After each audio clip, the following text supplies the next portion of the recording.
আজকে গল্প পড়ে শোনাবো স্যার হুমায়ুন আহমেদের লেখা ময়ূরাক্ষী। এই ছেলে, এই।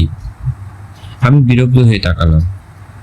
আমার মুখ ভর্তি দাড়ি গো, গায়ে চকচকে হলুদ পাঞ্জাবি, পরপর 3টা পান খেয়েছি বলে ঠোঁট এবং দাঁত লাল হয়ে আছে, হাতে সিগারেট। আমাকে এই ছেলে বলে ডাকার কোনো কারণ নেই। যিনি ডাকছেন তিনি মধ্যবয়স্কা একজন মহিলা, চোখে সোনালি ফ্রেমের চশমা। তার সঙ্গে আমার একটি ব্যাপারে মিল আছে, তিনিও পান খাচ্ছেন। আমি বললাম, আমাকে কিছু বলছেন? তোমার নাম কি টুটুল? আমি জবাব না দিয়ে কিছুক্ষণ চুপচাপ দাঁড়িয়ে রইলাম। এই মহিলাকে আমি আগে কখনো দেখিনি, অথচ তিনি এমন আগ্রহ নিয়ে তাকিয়ে আছেন, মনে হচ্ছে আমি যদি বলি হ্যাঁ আমার নাম টুটুল, তাহলে ছুটে এসে আমার হাত ধরবেন। কথা বলছো না কেন? তোমার নাম কি টুটুল? আমি একটু হাসলাম এই আশায় যেন তিনি ধরতে না পারেন আমি টুটুল না। হাসিতে খুব সহজেই মানুষকে চেনা যায়। সব মানুষ একই ভঙ্গিতে কাঁদে, কিন্তু হাসার সময় এক একজন এক এক রকম করে হাসে।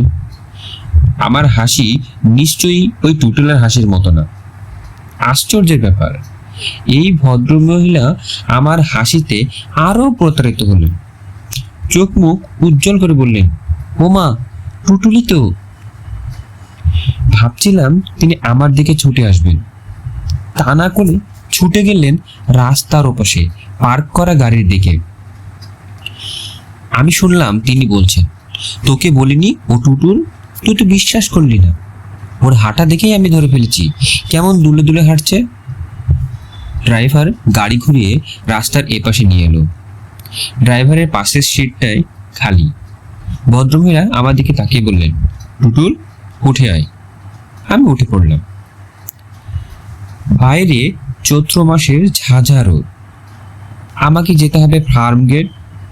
পাশে উঠলেই মানুষের গায়ের গন্ধে আমার বমি আসে, কাজেই যেতে হবে হেঁটে হেঁটে। খানিকটা লিফট পাওয়া গেলে মন্দ কি, আমি তো জোর করে গাড়িতে চেপে বসিনি। তাছাড়া আমার চিন্তার সুতা কেটে গেল।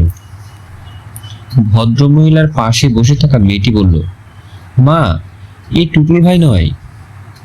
আমি ঘাড় ঘুরিয়ে মেয়েটির দিকে তাকিয়ে ঠিক আগের ভঙ্গিতে হাসলাম, যে হাসি দিয়ে মেয়ের মাকে প্রতারিত করছিলাম।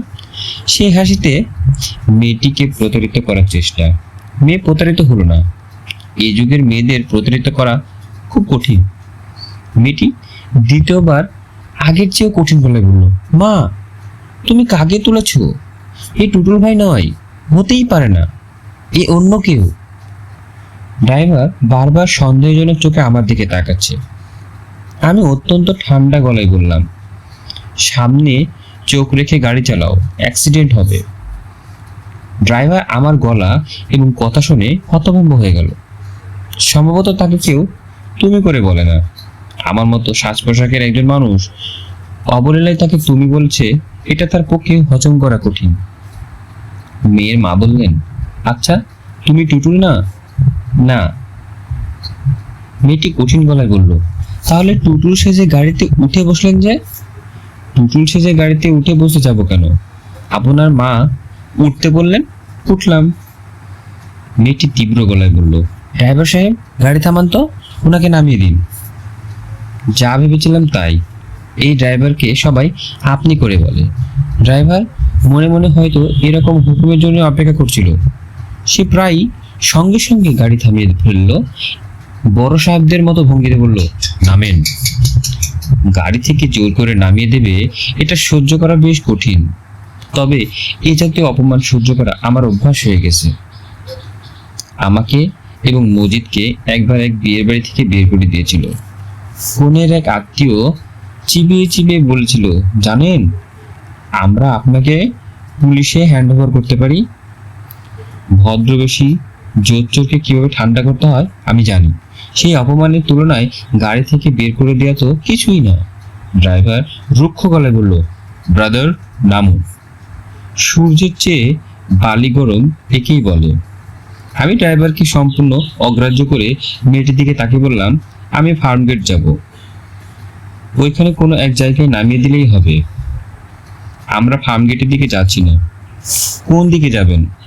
তা দিয়ে আপনার কি দরকার? নামুন বলছি। না নামলে কি করবেন? আমি এবার ভদ্রমহিলার দিকে তাকিয়ে হাসলাম।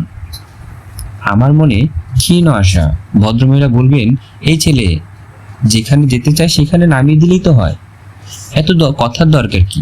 ভদ্রমহিলা তা করলেন না। তিনি অত্যন্ত অপ্রস্তুত বোধ করলেন, অপরাধী ভঙ্গিতে মেয়ের দিকে তাকাচ্ছেন। স্বভাবত তিনি মেয়েকে ভয় পান। আজকাল অধিকাংশ মায়েরাই মেয়েদের ভয় পায়। ড্রাইভার বলল, নামতে বলছে, নামেন না? আমি হুঙ্কার দিয়ে উঠলাম, চুপ বেটা ফাজিল, এক চট দিয়ে চোয়াল ভেঙে দেব। আমাকে চিনিস? চিনিস তুই আমাকে?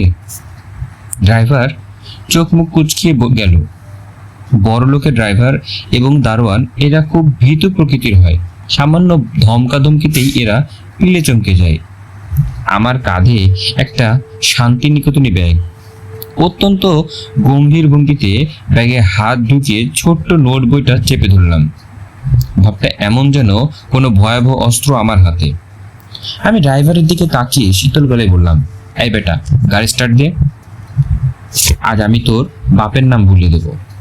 ড্রাইভার সঙ্গে সঙ্গে গাড়ি স্টার্ট দিল। এই বেটা দেখছি ভিতর জন, বারবার আমার ব্যাগটার দিকে তাকাচ্ছে। আমি বললাম, সামনের দিকে তাকিয়ে গাড়ি চালা হারামজাদা, অ্যাক্সিডেন্ট করবি। আমি এবার পেছনের দিকে তাকালাম, কড়া গলায় বললাম, আদর করে গাড়িতে তুলে পথে নামিয়ে দেয়া এটা কোন ধরনের ভদ্রতা? ভদ্রমহিলা বা তার মেয়ে দুজনে কেউই কোনো কথা বলল না। ভয় শুধু ড্রাইভার একা পায়নি, এরা দুজনও পেয়েছে।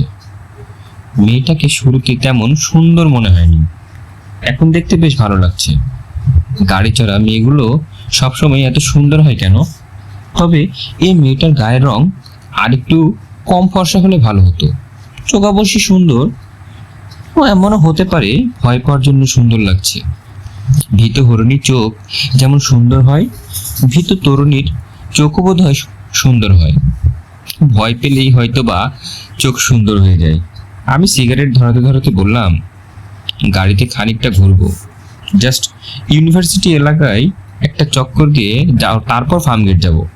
কেউ কোনো কথা বললো না। আমি বললাম, গাড়িতে কোনো গান শোনার ব্যবস্থা নেই?